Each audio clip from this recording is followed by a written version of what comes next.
All right. A little bit of Impact. Well, actually, wait. Before we do Impact, first thing I want to say, I'm going to be making some Gump reports in the next couple of days. Not now. I want to wait a few more days to see if any new information came in for Jasmine Nix from NXT, because she was released. She's gone. And what happened with Marsha Slamovich. Now, new information has come out, but I want to wait and see if there's any other outlets of professional wrestling going to give anything new next to it. Because she did release a video, or actually, no, a statement, not a video, about the allegations. I'm not saying any more than that. I'm just going to wait a few more days to see if anything new happened. And then I'll do some Gump Goodness videos, okay? But let's get this done. I want to say this. This show was better than Dynamite. I'm sorry. I'm going to say this to you right now, not because I'm just don't care about AEW at all. I'm being honest here. As someone who's seeing what's important, what is relevant, because I'm going to say this again. You can love a bad movie. You can love a bad TV show. I love bad TV shows. I love bad movies. But if a movie is bad and a TV show is bad, it's just plain bad, and there's nothing wrong with admitting it that everyone else doesn't like it, but you do. When it comes to this Dynamite and the booking that's been going on, it has not been good. It has not been good. The booking for Dynamite has been terrible. And if you still love the show, saying, wait and see, that's not going to be it. Because wait and see has given us what we've had for months. And the ratings have gone from here to here. So your argument saying that the show is good, just wait for the booking, does not hold any water. But again, you can love a bad show. You can love a bad movie. But you have to be at least honest and say, everyone else doesn't like it. That means it's not good for everybody else. I like it. And that's all you got to say for yourself. But if you leave a comment below saying that it's great, why are you acting like this? Say it's great for you, but it's not for everybody else. Now, opening of the show. We get a match. It was arranged last week that there was going to be a match. So we got the Rascals. Well, was it arranged? No, it was not arranged. I should take that back. We know that the Rascals was with Santino in the clubhouse. And he wanted to make some arrangements. I do believe this was the arrangement, unless I'm mixing it up. If it wasn't, there was just a match they threw out, which they've done a whole bunch of times, like AEW, like WWE. They just want to give us a match. But at least I'll say, just like AEW has good matches, just like WWE does have good matches, TNA's no different. So we're going to see the Rascals versus Cedric and Leon Slater. Yes, Miles, well, let me give it to you like this. Seeing him on commentary, he's not very great on commentary. He felt very choppy. For me personally, doesn't mean everyone else agrees. But I'm telling you right now, as it stands, him being there, Myron Reed, he's supposed to be there because he's going to be going against a Leon Slater to try and get that damn title. Match was fine.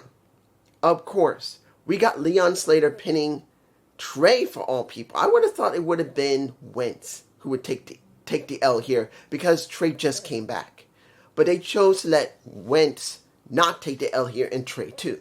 And then Miles got into the ring, basically looking down the eyes of Leon Slater, looking at that damn title, saying, I want that damn title. It's going to be mine. Fine.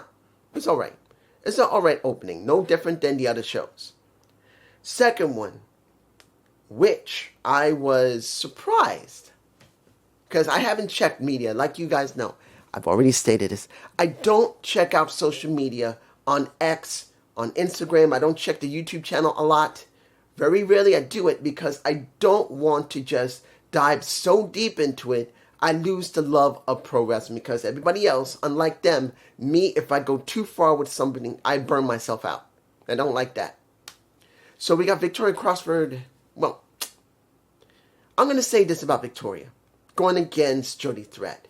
And I know not everyone likes the former Alicia Fox.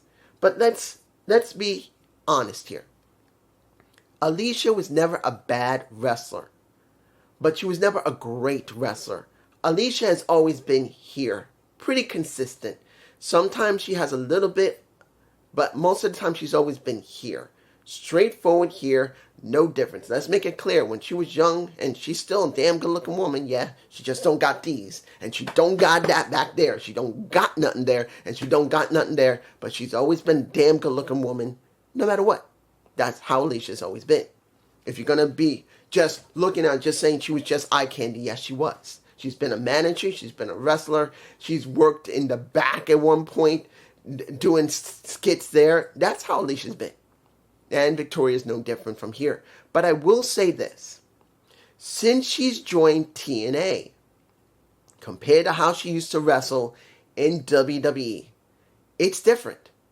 She's willing to take much more harder bumps than she was doing when she was on the main roster. And don't get it twisted. They were taking bumps on the main roster. Of course she was. But you can see she's taking way harder bumps than she ever did. When she was working with Jody Threat, when she got kicked in the face by Jody and she fell into the second the second middle rope, she took a hard boom with that rope in her face. And remember, those are not ropes. Those are tensile wired steel wires. Steel cable, not steel wires. Those are steel cables that she just got boom in the face and her body laying limp on it. And she still kept going. It's not the point if you like her or not. The point that she is consistent. Now, pretty much, I think it was Matthew said it, or was it Tom? I think Tom said that Tessa's back. Her suspension has been lifted. And then we get Tessa coming out. I didn't think that she'd come out. I thought it might have been Danny Luna coming out. That's who I really thought might come out, because I would expect Danny to be coming out because of the new build for her. But it was Tessa. Tessa came out, really didn't do anything, wearing a shorts, well, not short, she was wearing like pants, short pants. And she distracted Jody enough that we got the scissor kick to the neck of Jody by Victoria, who won, and ran up the ring, hugged her, and then she hugged her so hard she said, ow! And that was Tessa. Tessa wasn't joking. When you saw her get hugged by pretty much Victoria, she either stepped on her foot or she grabbed her in a certain way that made her go, ow. That wasn't a joke. She actually hurt her a little bit. But I'm going to say this about Tessa and about Victoria. I've said this already. I'm going to say it again. When you look at Tessa working with Victoria, they're literally actually enjoying being together. This is the thing I like. When you get two wrestlers who's doing a bit, you could tell when they're not liking what they're doing. Or you know that, yeah, they're friends and they're doing their job and that's it. These two are legitimately enjoying working together. When Tessa went away, I think she was doing a movie or she was doing something. Can't remember what it is. When she went away and came back, you can still see that she enjoys working with Victoria. And that's something good to see, particularly with Tessa, where, again, even though I have not said this in a while, all the accusations, and I never said that she was, what they said of being prejudiced or racist, Victoria Crawford would not work with someone who's racist or prejudiced. She won't do it. That is the one thing I've learned about that woman. She will not work with anybody. She will outright refuse, and she'll say, fuck you. So her working with her shows that she's not. At least at this point, she's not.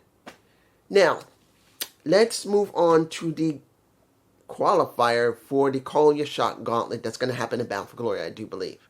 I don't think it's going to be a Victory Road. I think it's going to be a Bound for Glory. No. Would it be a Bound for Glory or Victory Road? I can't remember. I think it's a Bound for Glory. Who do we get in there? We got 4 women and 5 men. We got Zaya. We got Ling Lang Lee. We got Rosemary. And who was the last woman? There was one more woman, I believe. Was there another woman? I think there was 3 women. Unless I'm wrong. But, and Killer Kelly. There you go. Then we got Warner. We got Matt Cardona, we got AJ Francis. We got the hometown man. We got Ryan Nimitz, and we got AJ Francis, who was the first to be eliminated by the Mist of Rosemary. Yes, he's facing down Rosemary and tells her, you know, I would never hit a woman, but I would choke slam your bitch ass. I believe he said that to her. Or fucking ass or bitch ass. I think one of them. And she basically sprayed his face because he's saying no one's getting me out. He got sprayed in the face and everyone pitched in to throw his ass out. Good. There's nothing wrong with seeing him go, particularly that he is charismatic. He does know how to talk. And he's enough of a dick that pisses people off that likes to see something happen to him. And he does know how to wrestle to a decent extent. Except when he does Tennessee Whiskey. I wish we just leave that alone. Give it some time and then come back to it. I'm saying it again. If he saw this, dude, I still love you. You're not a bad wrestler. I do believe that you're a good wrestler. I just wish that you didn't use Tennessee Whiskey for a while. Leave it alone. Bring it back to prove that you're better than what they say. And I know you're going to say, well, I did. But there's a lot of people that don't. And they need to be told, you're more than what they say. That's just me. Second person eliminated. Who is this? Mara Sage. And I forgot that she was there too. She didn't stay that long, which is alright. We went through a lot of people, but the last ones to leave. And understand, Ryan Nimitz messed with not only, who did he get kicked out?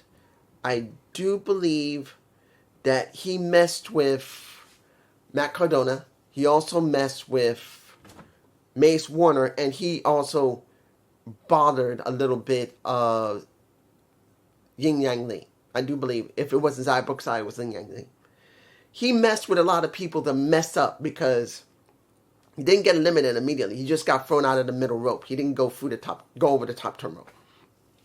But by the end, we had Mace Warner and Ling Yang Lee, which was fine. I mean, we're going to have one that's going to start the show, start the gauntlet match, call your shot. And then you're going to have number 20 who gets the money spot. Number 20. Now, I was surprised, but not completely, of Ling Yang Lee losing and being number 1. You know why? If you look at Slammiversary and her getting that moment where she was allowed to resign, which she was already resigned, we already know this, but that ceremonial resigning to TNA meant they legitimately felt that there's something about her. And seeing that she's going to be first in the Call Your Shot Gauntlet means openly that we're giving you number 1 spot.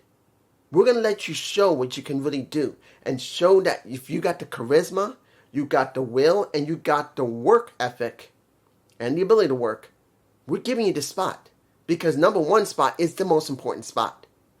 So that's pretty cool. Last match. Jake something, and I want to say this. The question I have right now is the king of TNA, of Kazarian. How is he going to be building Jake something differently? Is he going to start dressing differently? Is Jake something going to start acting different? Because remember, Jake has been Jake for a long time. He hasn't really changed a lot. The most development he had was with Hammerstone because they were both basically meatheads, and that's how they were being perceived. But I wonder how you're going to have Kazarian make Jake something different. And then we get Steve Macklin and Mr. Anderson coming back to do this match. Now, when they came to the ring was fine until we get Mr. Anderson wanting to put his hand up and grab that mic and say Mr. Anderson and can't because there was nothing there. And then you see still a little bit of Steve Macklin say, I got you. Goes under the ring, gets a chair, gets the mic, stands over him, and as he does his pose, he grabs the mic and does his normal Mr. Anderson weighing 230. And then we get the match. It was alright. I mean, you could tell that Ken Anderson, he doesn't really go in the ring a lot. Yes, he does have a wrestling school, and he probably keeps himself loose as he's training his students. But to go all out like that again. I don't think he's done that for quite a while. He looked a bit winded partway through the match. Doesn't mean that's bad. It just means that even though he's a trainer now with his own school, he just doesn't go much anymore. Not saying that he probably hasn't done some independence or anything, or is doing something else, but he just looked a bit winded because I'm taking a guess he doesn't really go often. Yeah, he may do some independent shows, but I don't know if he's going constantly. That's just me. In the end, it's Steve Macklin getting the pin on Kaz. Kaz ate it. I would have thought Jake something would eat it, but it was Kaz. I'm cool with that. The question's going to be, what does this mean for Jake something? Now, what did I feel about most of the segments in the back? Eric Young with Santino wanting a match against Joe Henry. Seeing the vid pack from Joe, it was alright. It wasn't bad. The question's going to be, when we get this match at Bound for Glory, because it was stated that the brass in Anthem said, you have to have this match, and that's what Eric Young wanted anyway. And Joe agreed and had no problem with it. And he explained how Eric motivated him. The question that's going to be, what does this give Joe Henry? And what does this give a Eric Young? What are we going to have? Are we going to see someone do a face turn? Or are we going to see someone do a heel turn? I don't expect Eric Young to turn face. But it's a big question what we're going to do with Joe Henry. Will he turn heel? Or are they just doing this to give him something to do until they come up with what they want to do with him? That's a big question. Next, the vid pack from Santino. No, Santana, not Santino. The vid pack from Santana. I liked it. It kind of goes over what he's already gone through and the build-up that's going to be at Bound for Glory for Santana to try and get that title. It was a good narration. I didn't mind it. But the big question here is, and this is the big question. Seeing what they did on NXT this Tuesday, where they did a cop-out, where instead of not even going there with the titles, title versus title, they chose to do it, and then they copped out by making sure that Santana gets hit in the face by Trick Williams, so he would attack him and then it would be disqualified. Didn't need to go there. You already have conflict between Trick Williams and pretty much Santana, but to do it that way was a cop-out, and I didn't like it. But the question for me, and I'm a little concerned. Will they book Santana well if he does win the title at Bound for Glory?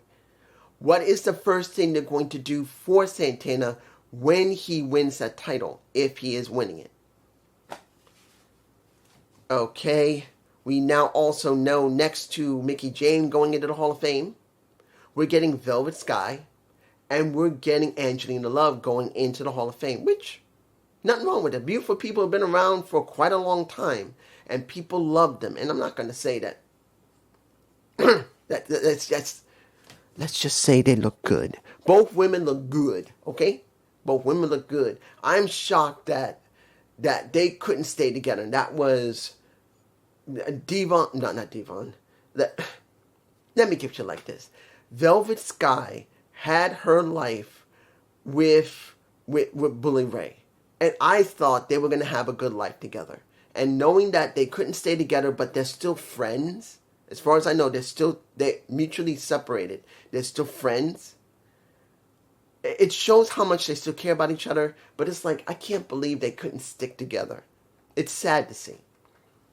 But the segment I loved the best was the Dudleys versus the Hardy Boys. Yes, they went there. Yes, they did go there. And this segment, I really liked a lot. You know why? Because it felt natural. Unlike AEW, and unlike WWE, where if it's not Seth Rollins and CM Punk, because if you look at almost everything else, if it was Seth Rollins with Cody Rhodes, Seth Rollins with maybe Sheamus, or if you got the Bloodline, in some cases it just felt a little bit forced. This is totally organic, not because of being friendly. This is because it just felt more real. And I'm not saying it's better than WWE. I mean, the CM Punk and Seth Rollins storyline has been very good. And this is very short. Let's make it very clear. They just came up with this in the last month and a half to two. And it still feels short, almost kind of rushed. But it still feels organic compared to most of what WWE does. And a lot of AEW's work. And I'm sorry. Look, I still love AEW. I honestly do. I want to see more from AEW. I want to see better stories from AEW. But if you're going to be honest, and I'm being honest here as a fair observer of wrestling and giving a report of it, reviewing of it, you look at the majority of what AEW's given, only maybe 1 or 2 segments over months had made any sense. And it's 1 or 2 segments, not feuds, segments. And that's what's killing me. And here, a kind of rush thing at the last minute, within a couple of months they've been building this. I felt more feeling from it because you got 4 guys, and particularly when you hear Devon talking to Jeff Hardy saying, remember 25 years ago when we did that move where we were on that damn ladder? I hate your ass for that. And someone said, just get on. He said, "You damn right, shut up," in the audience, because everyone knows Devon is scared of heights, and he did that knowing he was scared of heights. It felt more organic. And in the end, the original match that we're going to have has been changed to now a tables match. And the explanation of it made sense. 25 years ago at Royal Rumble, they had the first tables match and the Hardys beat them. And they never felt really good about it. Even though they got 24 wins and the Hardys got 15, makes no difference. They never been right about it. And now the Hardys made it very clear, look, and this before he said it, we want this match. Bully Ray said no. What was it, Jeff or Matt? Matt says, look, you beat us, we'll give you the titles and we'll call you the GOATs, the best of all time. We beat you, you shake our hand and just call us the GOATs. That's all this is about. More than just the titles, it's about who is the true GOATs of tag team wrestling. And of course, you can say Edge and Christian's in that conversation, but Edge and Christian is not there.